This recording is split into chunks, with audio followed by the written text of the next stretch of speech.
I've been writing stories for as long as I can remember. I have this trunk upstairs in my house. It's full of these notebooks. It's full of all of these stories I wrote when I was a kid. Some of the first words that I ever learned to spell were written and illustrated by me.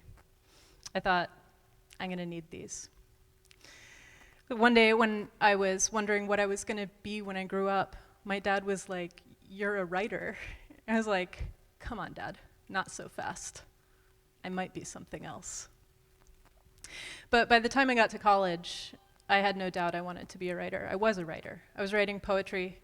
I was writing philosophy, using narrative as an experimental form. I was writing fiction.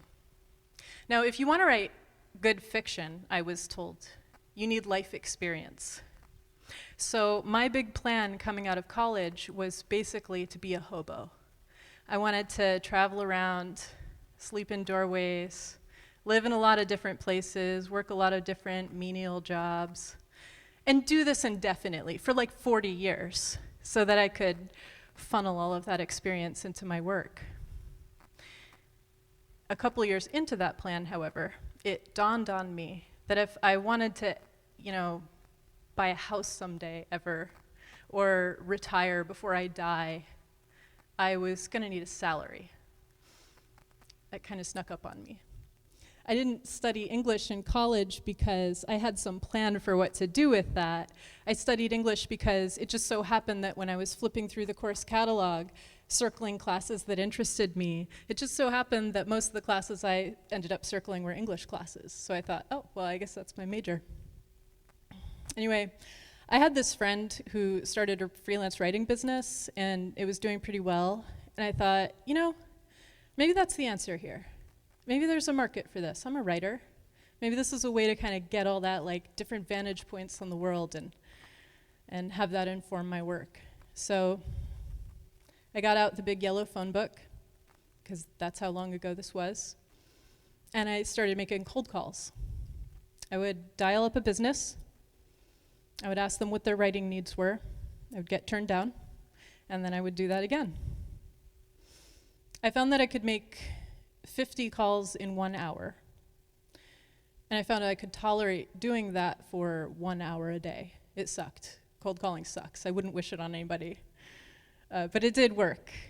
Fast forward a dozen years, and I had built a successful creative services consultancy with a lot of fantastic clients, a lot of really inspiring colleagues doing really great work. There's so much variety.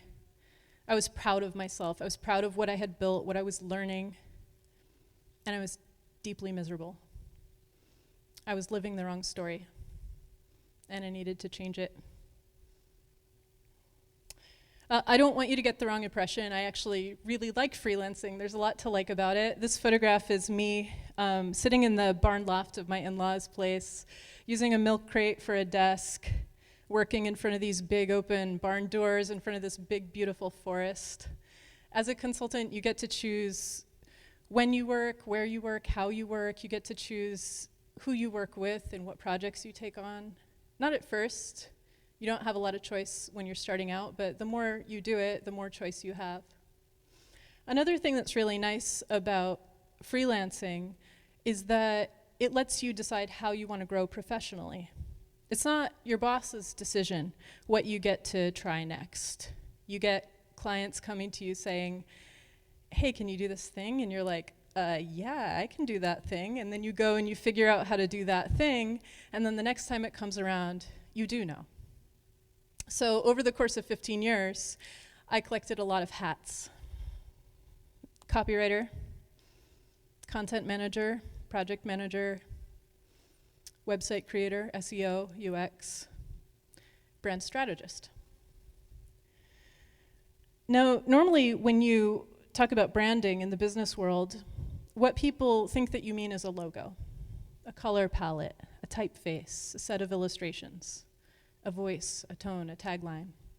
If you're talking about branding for an individual, like a personal brand, you probably mean your social feed, your profile, your content, this sort of curated version of you. All of these things are part of it, but they're also just the surface. Your brand is the story you're living. And branding is the process of finding, revising, and communicating that story. Who are you? Who do you want to be? How do you communicate the truth of that identity to other people? I just used the words story, identity, and truth. I used the words finding, revising, and expressing. Branding is the process of finding who you really are, figuring out how to revise the story you're living for the better, and then communicating that to the people who are going to care. A minute ago, I said I was living the wrong story. What I meant was, there was something about this role that I had built for myself in the corporate world that wasn't who I wanted to be. Copywriting was supposed to be a way for me to pay the bills while I worked on my own writing.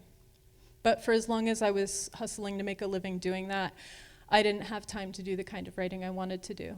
I definitely didn't have the time to market it. This thing that was supposed to be just scaffolding had become my whole world, and there wasn't any space for me. I kept thinking about that trunk full of notebooks, full of stories.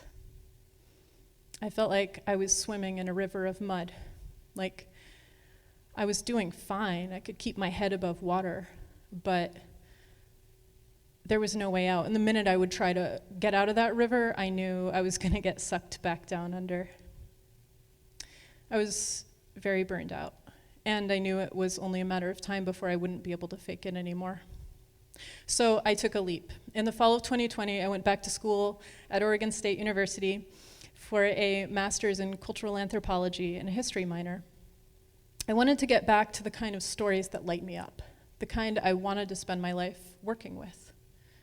Fairy tales, mythology, oral tradition, folklore. The stories that make us human.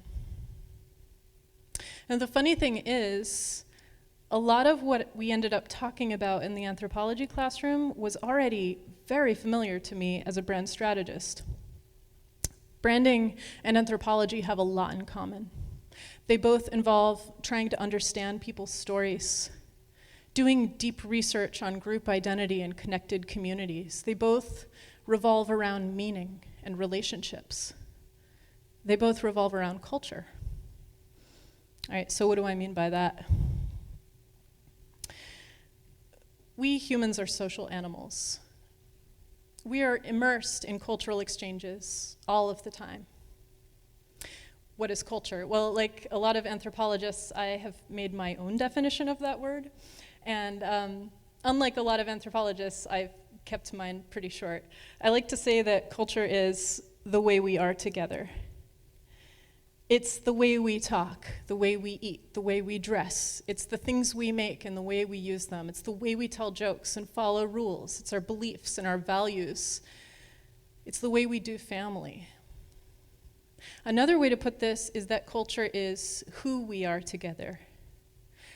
Our identity, culturally, comes from interactions that we share with other humans.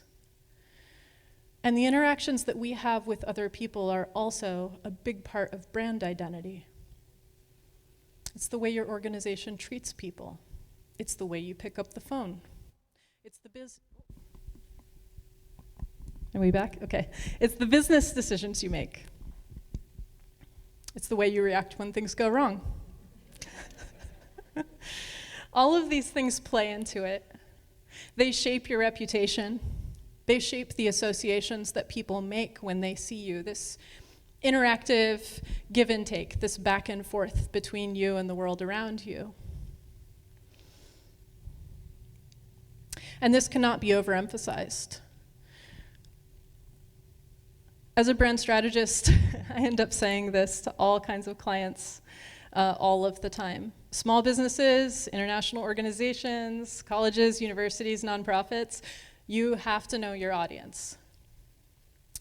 It's not enough to know yourself. It's not enough to know your products and services. It's not enough to have a vision for what you want to be in the world and why you think it matters. Who are you talking to? You have to know who they are, what you mean to them. You have to understand the truth of your relationship with them from their perspective. Without that knowledge, you can't do the work of finding, revising, and expressing your story, because stories are communication. Your brand is not a static picture of you in a vacuum. It's a living, breathing product of your relationships. Now, here's the thing about that. We can use stories to express what's already true. We can also use stories to change what's true. You've heard human beings called Homo sapiens, which means the wise hominid. But we are also Homo narrans, the storyteller. Every relationship that you have is a story, character, setting, conflict, theme. If you think about the relationships in your life right now, who are the main players? What world does it take place in? What are the recurring plot points? What patterns do you see? What patterns do you want to see? Yes, humans are social animals, and the relationships that we have influence us all of the time, but humans are also storytelling animals. And we exercise enormous creativity in these questions, on purpose or by accident, all of the time. I'm trying to change on purpose. When I think about the truth of who I am deep down right now, I see this photograph that I have of me as a little kid sitting at a typewriter. I see this 15-year career of deep ethnographic work, listening to people in different groups, helping them understand themselves and express that to others. When I think of what I want to change about that truth, I think about shifting my identity from a business consultant to a folklorist, a scholar, an author, an artist. When I think about telling my story, making it real, not just for me privately, but in the context of others, I have to ask myself, who do I want to matter to? Where do I want to be building relationships moving forward? In which communities do I really want to belong? These are branding questions. And they're not just for me. Let's say you run a business here in town.